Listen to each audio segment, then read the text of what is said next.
introducing pop music. Now, what would pop music be without the Black Eyed Peas? I mean, whether you love them or hate them, you can't front. They make some catchy tunes, all right? Being the important people that we are, we caught up with Fergie and Taboo backstage before one of their shows, and you get to come along as my plus one. What do you want to see the level? Hey, what's up? This is Fergie. Taboo. And we're the Black Eyed Peas. What is it? Catch us on Music Choice On Demand. Okay. We actually had a wardrobe meeting, which we had never had before for this album, because we knew that this was going to be a big record for us, big touring, you know, the packaging, the visual. We wanted a post-apocalyptic 3008 feel with our wardrobe. And, you know, we would go shopping together and find different pieces that would match. So we kind of wanted it all to go this time, because we never talked about it. Everyone would just show up every day and whatever.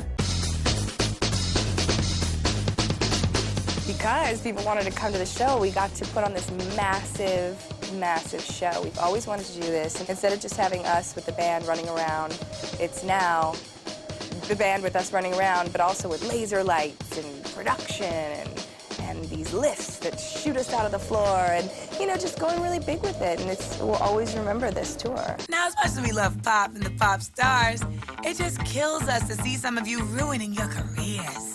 So we're gonna help y'all, so you don't follow down the path of pop ruins. Here are the top 3 ways you can ruin your pop career. Number 3, denying that your music is indeed pop music. Now, ever so often, a band or artist complains in some interview that they don't like labels and their music is not pop and it's more rock or more punk or more whatever genre they think is cooler than pop. Look, don't bite the hand that feeds you. Be lucky enough to be embraced by mainstream radio stations. Shut up and sing. Number 2, copying another pop artist's style. Now, we touched on this last month with Christina Aguilera and Lady Gaga. It is a small world and an even smaller industry. So make sure that your managers, your stylists, your handlers know what's going on with your direct competition.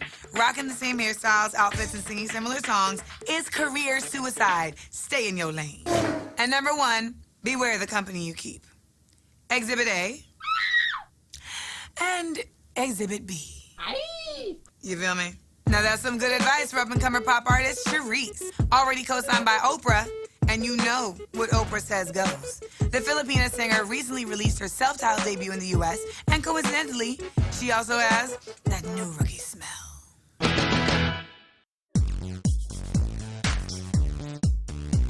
I started to sing when I was 4 years old, and I started to join a lot, like really a bunch of singing contests in the Philippines. And I got discovered on YouTube when I was 13. Even though most people would dream to be called the most talented girl in the world by Oprah, CHARICE still had to convince one person how important the Queen of Talk's praise is. It was funny because my mom doesn't know about her, didn't know about her. She was like, "Who's Oprah?" I was like, "Oprah, mommy." She was like, "She's like the most powerful woman in the world." Her debut single, Pyramid, features another young up-and-comer. Iyaz.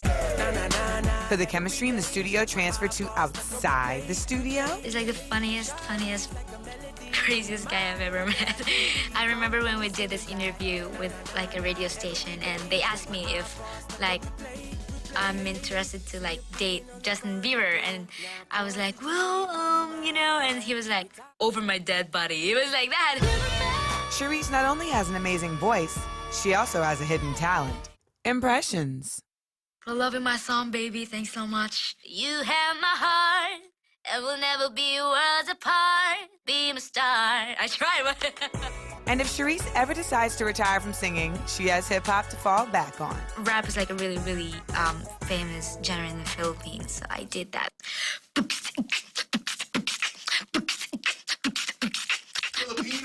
Oh, sorry guys, I was caught up in the moment. Hey, it's time for our Twiddly Tweets, where we hear from your favorite oversharers. Bow Wow tweeted, "At least McDonald's gives you uniforms to rock for free. You think clothes are free at photo shoots? I'm sorry. You think clothes is free at photo shoots till that invoice comes in the mail." Oh, how rough Bow Wow's life is. Perez Hilton tweeted, "Brainstorming my Halloween costume already. Thinking of going as Christina Aguilera, but worried everyone will think I'm Lady Gaga. Dang." Zing, poor Christina. Katy Perry tweeted, using blasphemy as entertainment is as cheap as a comedian telling a fart joke. Yes, Katy, and you using songs about kissing girls as entertainment is just as righteous as it gets, right? Make sure you're following us on Twitter, y'all, and Facebook so you know what's going on with Music Choice at all times. Now, in the memory of the King of Pop, we will leave you with a classic Michael Jackson vid. And no, it's not Thriller. But first, my random thought. Is it just me? Or does it seem like your exes have a sixth sense for when you're back on the market? Because, boy, my pager keep blowing up. Y'all, check out Michael Jackson's Smooth Criminal. Long live the king. I'm Amanda Diva, and I'll see you next time on Speaking Of. Are you walking, Annie? Are you walking? Are you telling us that you're walking?